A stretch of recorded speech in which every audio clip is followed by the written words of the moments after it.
हाय, मेरा नाम है मितेश। आपका स्वागत है मेरी यूट्यूब चैनल पर। ये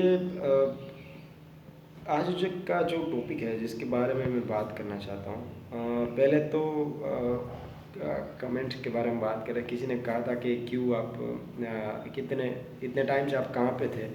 तो ऐसा कुछ नहीं था। जब भी मेरे पास कुछ इन्फॉर्मेशन होगी, मुझे लगेगा कि आपके साथ कुछ शेयर करना है, तो मैं ज़रूर से आपके साथ शेयर करूँगा।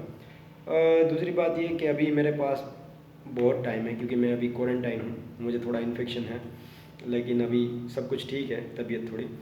तो मुझे लगता है आज ये जो वीडियो बना रहा हूँ, मुझे लगता है कि मैं कुछ जो अपना एक्सपीरियंस है वो आपके साथ शेयर करूँ, शायद आपको वो हेल्पफुल हो। ये जो टॉपिक है वो ये है कि बहुत लोग पूछते हैं या फ़ोन करके पूछते हैं या बात करते हैं कि नौकरी करनी चाहिए, प्राइवेट जॉब करनी चाहिए या नहीं करनी चाहिए, गवर्नमेंट जॉब की प्रिपरेशन के साथ में। किसी ने लिखा था कि हिंदी में वीडियो बनाएं। वैसे मुझे गुजराती बहुत पसंद है बोलना, लेकिन अब ठीक है, हिंदी में भी कोई प्रॉब्लम नहीं है बनाने में, अगर समझ में नहीं आता है मतलब गुजराती जिनको। तो ये बात था कि प्राइवेट जॉब करे या ना करे गवर्नमेंट जॉब के प्रिपरेशन के साथ में। अब उसमें होता क्या है कि जब आप इंजीनियरिंग ख़त्म करते हो और उसके बाद लगते हो, तो उसमें बहुत बार क्या होता है कि कोई कोई लोग फर्स्ट ट्रायल में पास आउट हो जाते हैं। जैसे कि कोई जेडको में, पीजीबीसी में, ऐसे बहुत कम लोग होते हैं, बहुत कम लोग ऐसे होते हैं जो फर्स्ट ट्रायल में पहली एग्ज़ाम दी, दूसरी एग्ज़ाम दी, वो क्लियर हो गई। कुछ लोग होते हैं जो एक एग्ज़ाम तो पास कर ही लेते हैं, उसके साथ पहले पीजीवीसीएल में ज्वाइनिंग किया, उसके बाद एमजीवीसीएल में ज्वाइनिंग किया, उसके बाद जेडको में ज्वाइनिंग किया। ऐसे भी लोग होते हैं जो दो तीन तीन तीन एग्ज़ाम क्लियर कर लेते हैं। तो उनके लिए तो कोई ज़्यादा इश्यू नहीं है, कि उनको तो कोई प्रॉब्लम नहीं है कि एक दो साल प्रिपरेशन किया, एक साल 1.5 साल और उनका सिलेक्शन हो गया। लेकिन अभी प्रॉब्लम क्या है, एक तो वैकेंसीज कम निकल रही, दूसरी बात कि निकलने के बाद उसका रिजल्ट कब आएगा, ज्वाइनिंग कब होगा, उसका कुछ ठिकाना नहीं है।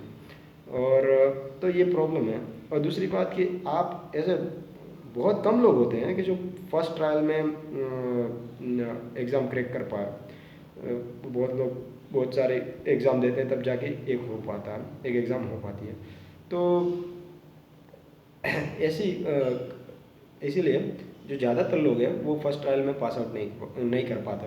तो मुझे एक याद आता है, मैं आपके साथ शेयर करना चाहूँगा। जब मैंने आईटीआई इंस्ट्रक्टर की एग्ज़ाम दी थी और मेरा सिलेक्शन हुआ था, तो उस टाइम पे मैं जस्ट फर्स्ट टाइम मैंने उस एग्ज़ाम को दिया था। जस्ट 2013 में मैंने बी कंप्लीट किया और 2014 में मैंने ज्वाइनिंग किया वहाँ पे। तो 6 महीने, 7-8 महीने मैंने प्रिपरेशन की थी और मेरा उसमें हो गया था। और मैंने जॉब करते करते प्रिपरेशन की थी। मैं रिलायंस में जॉब करता था शिफ्ट में, लेकिन मैं वहाँ पे पढ़ पाता था 3 घंटे 4 घंटे, और नाइट शिफ्ट करने के बाद मैं डायरेक्टली वो एग्ज़ाम देने के लिए गया और वो हो गया। उसके कुछ इसके लिए कोई ज़्यादा प्रिपरेशन नहीं की, एक्स्ट्रा प्रिपरेशन नहीं की, जो मैं कर रहा था वही कर रहा था। उस टाइम पे उसमें जो सैलरी थी वो 9,500 समथिंग थी, बाद में 13,500 हो गई। तो वहाँ पे जब ज्वाइनिंग मैंने किया, वहाँ पे जब हम लोगों को ऑर्डर मिला, वहाँ पे बहुत लोग ऐसे भी थे जो कहते थे कि वो डिप्लोमा किए हुए थे। वो बोले मैंने 3-3 साल, 4-4 साल सिर्फ आईटीआई इंस्ट्रक्टर के लिए प्रिपरेशन की, तब जाके वो क्लियर हुई एग्ज़ाम। ऐसे भी लोग हैं डिप्लोमा वाले कि जिनके लिए एक ही स्कोप है, आईटीआई इंस्ट्रक्टर। अब वो तो कितने साल में निकलेगी उसका कुछ ठिकाना नहीं, और निकलने के बाद भी आपका सिलेक्शन हो जाए ऐसा कुछ है नहीं, क्योंकि कंपटीशन तो टफ होता जाता है हर साल। तो बहुत लोग थे कि जो बोल रहे थे कि यार मैंने 4 साल प्रिपरेशन की इसके लिए, मैंने सब कुछ छोड़ दिया, मोबाइल छोड़ दिया, सब छोड़ दिया। ऐसे भी लोग थे मेरे साथ में, डिप्लोमा वाले एक दो लोग जो मुझे बता रहे थे। जब मैंने उनसे कहा कि मैं ये जॉब ज्वाइन तो कर रहा हूँ, लेकिन मैं इसको प्रिपरेशन करके मैं इसको क्लास 2 में जाना चाहता हूँ। तो सबका अपना अपना विज़न होता है। तो ऐसे में ये एग्जांपल इसीलिए दे रहा हूँ कि आप ऐसा कर सकते हो। अगर ऐसा ज़रूरी नहीं है कि आपका फर्स्ट ट्रायल सेकंड ट्रायल में कहीं एग्ज़ाम क्लियर हो जाए, या तो आप प्राइवेट जॉब कीजिए, उस अच्छा रहेगा। जैसे जॉब में मैं आपको एक दो एग्जांपल और देता हूँ आपको कि आईटीआई इंस्ट्रक्टर में था, तो वहाँ पे भी मैं दोनों काम हो जाते थे, पढ़ाई भी हो जाती थी, प्रिपरेशन भी हो जाती थी, नौकरी भी हो जाती थी, कोई प्रॉब्लम नहीं है।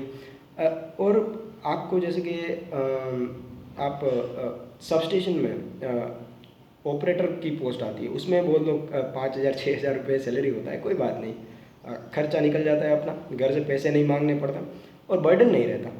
अपना जो खर्चा अपना निकल जाए उतना बस है।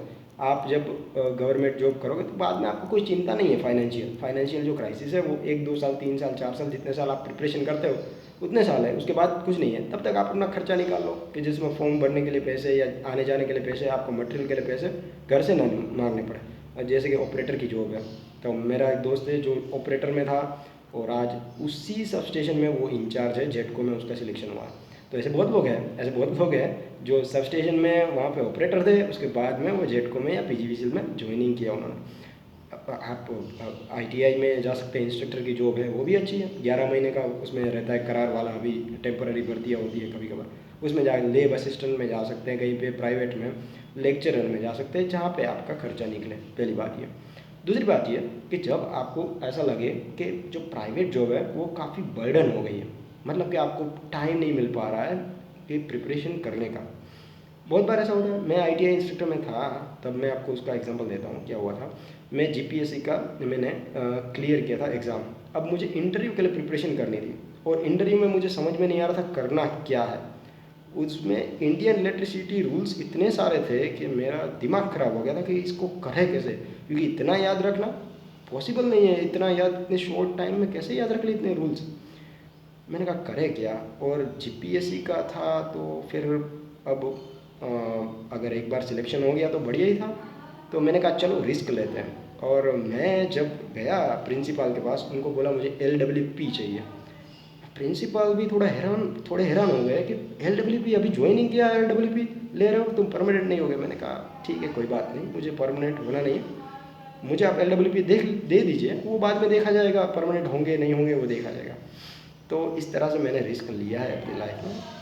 ऐसा हो सकता है प्राइवेट में अगर आपको छुट्टियां ना मिले एग्ज़ाम के टाइम पे, तो हो सकता है 8 10 दिन आपको पहले छुट्टी चाहिए, या एग्ज़ाम के टाइम पे आपको छुट्टी ना मिले, कोई भी बहाने दे दीजिए, मेरी मदर की तबीयत ख़राब है, किसी को भी आप कर दीजिए, कोई भी बहाने दे दीजिए, कोई चिंता नहीं। इतना तो झूठ, अब थोड़ा रिस्क तो लेना ही पड़ेगा इसमें, लेकिन फिर भी ये सेफ़ रास्ता है, बहुत सेफ्टी है। क्योंकि 2 साल 3 साल के बाद आपका मानो कि सिलेक्शन नहीं हुआ, तो सिलेक्शन नहीं हुआ तो भी आपके लिए एक रास्ता तो खुला रहेगा कि आप प्राइवेट में जॉब कर सकते हो। आप कहीं जाओगे 2 3 साल के बाद कि मैं फ्रेशर हूँ, तो कौन आपको नौकरी देगा। कम से कम भले आपके पास ऑपरेटर की एक्सपीरियंस है, कम से कम सबस्टेशन में आपने कुछ तो किया है, ट्रांसफॉर्मर के बारे में आपको पता है, स्विच यार्ड के बारे में पता है, कुछ तो पता है आपको, तो ये पॉजिटिव रहेगा, एक रास्ता आपके लिए हमेशा खुला रहेगा।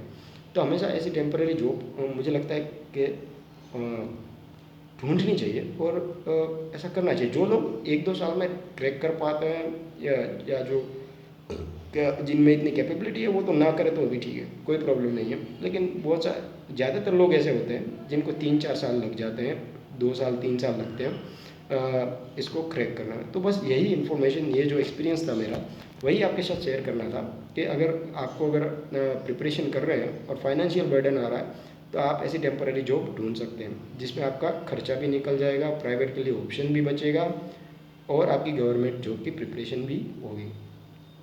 Thank you very much.